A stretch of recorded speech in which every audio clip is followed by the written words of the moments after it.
What's up guys, MacDee. Today we are joined by Mr. Huff, who is a captain in the Air Force and he served 5 years. So thank you for your time. Thank you for being here today. Let's jump into our warm questions. So what is your favorite fast food restaurant? Whataburger. Okay. What's your favorite item on the menu? Sweet and spicy bacon burger. It's pretty good. What's your favorite holiday?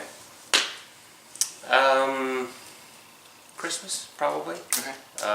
It's probably the one season of year I get to have an extended time off of work and spend time with family and just to relax a bit. Plus it's also, as a Christian, a very important holiday for our spiritual season. So for those reasons, it's my favorite. Awesome. And then what's the favorite place that you've traveled to in the U.S.? I would say the island of Kauai in Hawaii would probably be the favorite place in the U.S. that I visited. Okay, awesome. Can you expand a little bit about that? What'd you do that made it so memorable? It's probably one of the most beautiful places on earth. It's, within the U.S. anyway, it's got a very unique, it's an island, probably the farthest west, or it is the farthest west piece of land in the U.S. So just very beautiful and relaxing, and we've been there several times and got to do a lot of fun stuff. I've actually been to 47 of the 50 states, so I have 3 down and or three left to go, and I'll hit them all. What are your 3 left? Is it Alaska? Alaska, Nevada, and North Dakota. Those are the 3 I have not yet visited. You got it. That's easy. All right, so let's jump in. So why did you join the military? Why did you make that choice? Well, it was really, I'd say, probably a series of choices. It's hard to really recall a specific moment where I made a decision that I'm gonna go in the service. It really started my senior year in high school. In the first decision I made, I had already made the decision to attend Texas A&M, which is where I went to college. But I made the decision to go in the Corps Cadets. Yes. And the Corps Cadets at Texas A&M is a full-time ROTC program, and that was the decision I made at 18 to do that. And I didn't really do it because I would necessarily wanted to go into the service. I did it because I thought it would be a neat opportunity. Can I have a structure while I was at A&M? And you may not, many people don't know that going through the Corps at A&M doesn't result in an obligation. You can go through 4 years of the Corps and go straight into civilian life. So, and then after about two and a half years in the Corps at A&M, I made a decision that I wanted to pursue a commission. So it wasn't really my goal when I started there, but it sort of became my goal. And there's probably not a single reason why I decided to, other than probably the most influential thing in my life was so many of the veterans I've known, they have such pride in the service that they've given to our country, and that was something that's always been very impactful to me. And it was something that I felt like, looking down the road in my life, that if I didn't take that opportunity, I could perhaps regret that someday. And so for that reason, I chose to join the service. Yeah, that's awesome. Whenever you had to leave for your initial training, what was the hardest thing about leaving? Well, it's hard to think of what I would call initial training, because as you go through officer training, there's a lot of it's particularly in ROTC, it's spread over a long period of time. I will say, when I think of leaving and training and things being hard, my freshman year at A&M was a challenge. It's a challenge because you're thrust into a completely different lifestyle, and it's very rigid, and you've got military discipline being applied to you. And I remember coming home for Thanksgiving that fall, and then being home for an extended period of time, several days, and then being faced with going back to a very unpleasant type environment, and it was really difficult. And I remember being emotional about it with my parents, and but that first semester at A&M probably had more to do to shape me and my character and kind of my future than any 3 or 4 month period in my life. So, but that, when I think of difficulty of leaving for training, that's what comes to mind. Yeah. The next question is one of my favorites. Is out of all the training that you had, do you have a funniest memory? Well, my 4 years in A&M, living with the same group of 20 guys, come with a lot of different memories. Some of them probably not fit for this video, but one or two things that come to mind is we lived in dorms, and we all had community showers. And I remember, putting plywood in front of the doors and basically turning those things into a swimming pool, which, was a pretty fun time. I remember throwing mattresses out of our windows and then jumping out onto them, and things that, just kind of things that crazy guys do that, when they spend time together. Maybe you look back on it thinking something could have really gone south there, but it ended up being a lot of fun. So, out of the training, what was the hardest obstacle that you faced? In the training, what was the hardest obstacle? Yeah, mental, physical, testing, whatever. So to me, the training I went through at A&M was a lot more difficult than the training I actually went through in the military. So probably the adaptation from a 18-year-old kid into a man, as far as learning to, one thing that the training at A&M teaches you is you've got to operate as a unit. It's not about you, it's about your buddies and putting your buddies in front of you, and if you're only as strong as the weakest link. Right. So changing that mentality of kind of a selfish mentality to, we are only successful if all of us are successful, and then, helping those that you finish together and finish strong, that was probably one of the most impactful aspects of my training at A&M in the time there. Yeah. So after you graduated, then did you have like an officer training, like a general training, and then your MOS training? So yeah, the summer of my junior year in college, I did go to what was considered officer boot camp, if you will, at Lackland Air Force Base. That was a 4-week training. It's not exactly like basic training or boot camp, but it's very similar. Okay. And then I was commissioned when I graduated from A&M, and then I got my, the Air Force calls them AFSCs, the same as an MOS, Air Force Specialty Code. Okay. And at that time, I actually had a series of 6 different trainings, not just one. And those didn't happen back to back. They happened over a period of about 1.5 years or 2 years. Okay. So I started those after I was commissioned and reported to my first duty station. And so what was your AFSC? My AFSC was contracting, so Okay. I was part of the logistics organization in the Air Force, and we were responsible for buying and supporting our units through whatever we had to acquire from a purchasing or a procurement or a contract standpoint.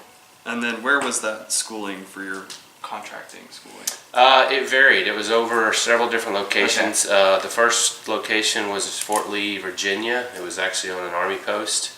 Then I also did a couple of different trainings back at Lackland Air Force Base in San Antonio. I went to Hill Air Force Base in Utah. I believe Maxwell in Alabama, and I maybe leave one out, but they were spread around the country over different periods of time. Yeah. So where was your first assignment, and what did you do? My first assignment was I was a second lieutenant in the 28th Contracting Squadron of the 28th Bomb Wing at Ellsworth Air Force Base in Rapid City, South Dakota. My job there was I was one of 3 officers in that unit as a lieutenant. Basically, I was just learning the job, not only the job of the contracting squadron and how we supported that unit, but also kind of what it meant to be an officer and a leader, and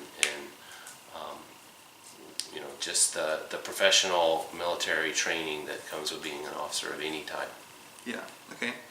Did you ever attend any additional schooling later on, different leadership, stuff like that? I did some leadership training throughout the military. I mean, and a lot of times those were at your station or at your base, and sometimes they were formal, sometimes informal. But that, throughout my 5-year period of time in the Air Force, we were constantly being trained on different aspects of things. Lots of training opportunities in the military. Yeah. So let's move on to military life. So where was one of the favorite places that you got to travel to? Well, I guess I'll answer that in 2 different ways. I mentioned earlier in the interview, I I'd been to 47 different states. Well, but when I left to go to college, I had been to very few states. I had not traveled very much at all. So being in the Air Force and going to a lot of this different training we talk about gave me the opportunity to see a lot of the country I'd never seen. So I really enjoy that aspect of it. And then living in South Dakota, where I had never even been before prior to being stationed there. But then I wouldn't necessarily call it my favorite place, but I was deployed to Saudi Arabia for about 4.5 months in 1998. And so that certainly qualifies, at least in my life, as one of the most unique places I've ever been. Not so much favorite in that I would love to go back, but Right. it was Unique and different. A very unique experience. Yeah. Did you get a chance to interact with the natives and the culture there in Saudi Arabia? I did. It was this was in 1998, 1999 time frame, which was obviously before 9/11. And as you know, in my job there, I was actually deployed there to help construct a road. The U.S. forces were bedded down at a Royal Saudi Air Force base, and my job was to help build a road to a different part of the base where we were actually going to have permanent housing. Gotcha. And in that job, I got to interact with the locals who were actually building the road. It wasn't U.S. people doing it. Plus, we were about an hour and a half from Riyadh, so I would get to travel to Riyadh about once a month. And most other people weren't able to leave the base, but we were leaving the base to go visit suppliers or contractors to help arrange things or have meetings. And in that time, we had the opportunity to eat in some local food, go to some of the marketplaces and buy souvenirs or whatever you has. And that's an experience most people in Saudi Arabia, at least at that time, didn't get in the military. And in today's environment, I don't know how much the U.S. forces are just walking around town down there. So, it was quite an experience getting to experience the local culture. Yeah. What was some of the most bizarre foods you had, or a bizarre food? Well, I was kind of a picky eater, so I didn't try a whole lot. But I do remember, the one thing I remember the most is it's not so much about the food, but we went to some of the Western restaurants. Like it was either Wendy's or McDonald's, I can't remember, but they had like the family section, which is where the women sit, and then the men sit in their own section. Yeah. So it was more about sort of the culture of the men and women not eating together than it was about the food. But I did try. The one thing I do remember is as I was meeting with some of the local companies, they culturally they want to spend time getting to know you, and they do that they give you tea, which I think it's called some kind of Turkish tea of some type, but it's very, very strong, and it's impolite to refuse it. So I remember kind of just having to choke it down and pretend like I liked it. But that's one local thing I remember having to experience. Yeah. This next question is one of my favorites. Was there an act of courage in someone else that you wanted to share, either that you saw firsthand or heard about? Well, fortunately, I'll start with this. Fortunately, I was never really in harm's way, so I never personally witnessed any kind of act of courage in that respect that some in the military do experience. But I do remember, when I was a lieutenant at Ellsworth, there was the vice wing commander.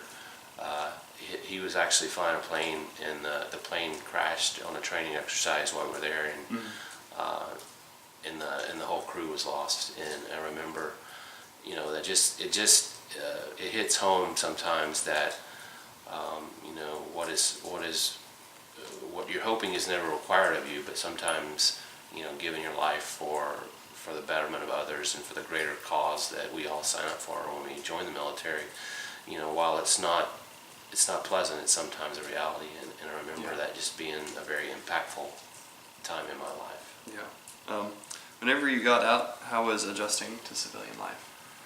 Back to civilian life? It wasn't super hard. I can remember a couple of things. When I separated from the Air Force in 2001, we moved here to Frisco, and I began working for Raytheon.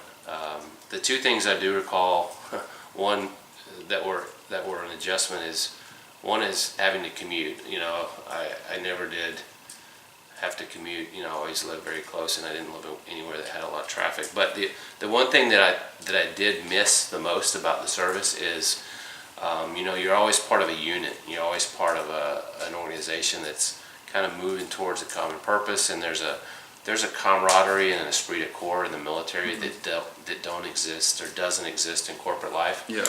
And you know, I found that I missed that. You know, and I didn't. You know, that's the one aspect of the military that even to this day I still miss. In that, you know, you're all there. You're all part of an organization that's got a greater purpose, and you know, just the camaraderie that's in the bonds that you make with those you serve with is, it's not the same outside of the service. Yeah. If you had the chance to go back and do it all over again, would you? No doubt I would. I mean, I find myself in a position probably like I thought of many of the veterans that had gone before me, is that I'm extremely proud to have served. Yeah. I mean, I learned so much about not only myself, but about many of the great men and women that are in our service. I mean, still have great friends that are still in the service, and I would not trade that for anything. I mean, there are several things in my life that I say point me to who I am in life, and you know, I think where I grew up in East Texas and has a lot to do with who I am. I think my 4 years at A&M have a whole lot to do with who I am, and I think my time in the Air Force, those three things collectively probably have more to do with my character and my experiences and than anything else in my life. So I would do it over again in a heartbeat. Yeah, that's awesome. What 3 words would you use to describe your military career? My military career? Well, I guess it's kind of cliche, but duty, honor, country. You know, those aren't my 3 words, but they're the 3 words that come to mind when you talk about serving in the military. Is, you know, those just resonate, and you know, that's what comes to mind when you ask about what 3 words: duty, honor, country. Perfect. Awesome. Thank you for your time. Thank you for your service. God bless you. Thank you. Thanks, Taylor. Appreciate it.